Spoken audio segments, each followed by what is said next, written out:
Hello everyone, I'm Brandon Copeland, and as always, this is Brandon's Opinion. Oh, yeah, yeah. Listen, my brother, my sister, don't give up. It's gonna work out, I promise, in time. Today on Brandon's Opinion, I want to address a very controversial religious issue that is taking place in Tennessee. Now, in Tennessee, there is this indigenous religious group who take part in handling serpents. And, they do the same thing most Christians do. They praise and worship and, however, but they hold snakes while they're doing it.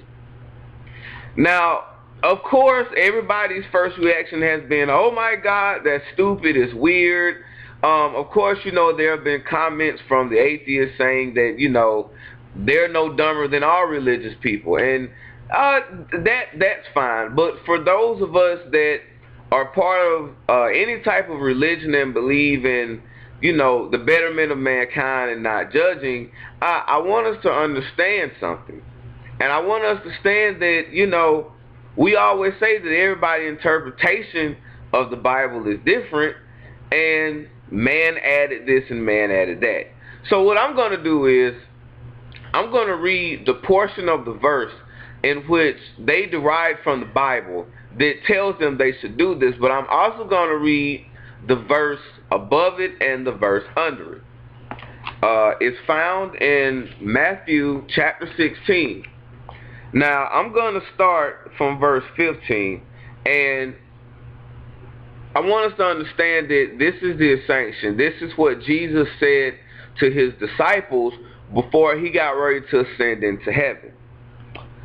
And he said unto them, go into all the world and preach the gospel to every creature.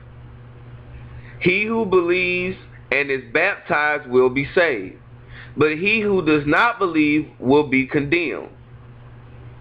All these signs will follow those who believe in my name. They will cast out demons. They will speak with new tongues. They will take up serpents, and if they drink anything deadly, it will by no means hurt them. They will lay hands on the sick, and they will recover. That's Mark chapter 16, verses 15 through 18. Now, this is what I want us to understand. For one, I'm just going to give I'm going to give my intake on this.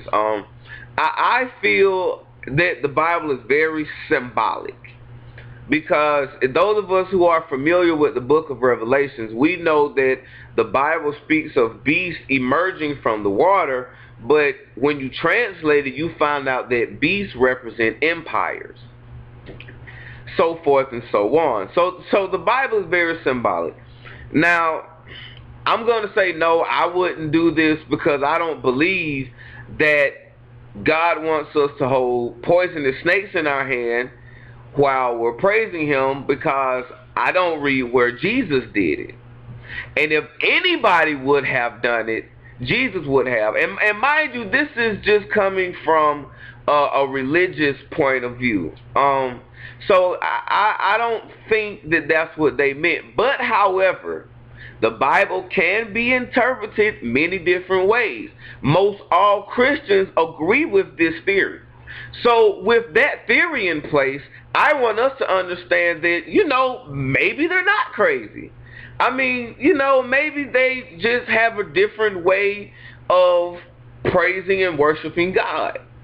Maybe they took it literally. I mean, you have Christians that don't do a lot of things. You have Christians that don't fast. You have Christians that don't tithe.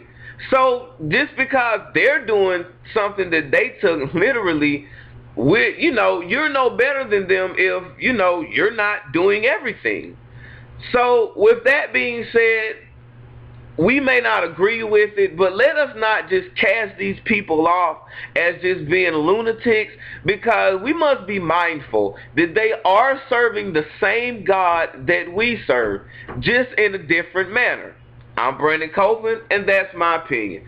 Follow me on Twitter at Grand Albanil. Friend me on Facebook on my fan page at Brandon Copeland. Look for the picture of Poseidon, and yes, that will be me. God bless.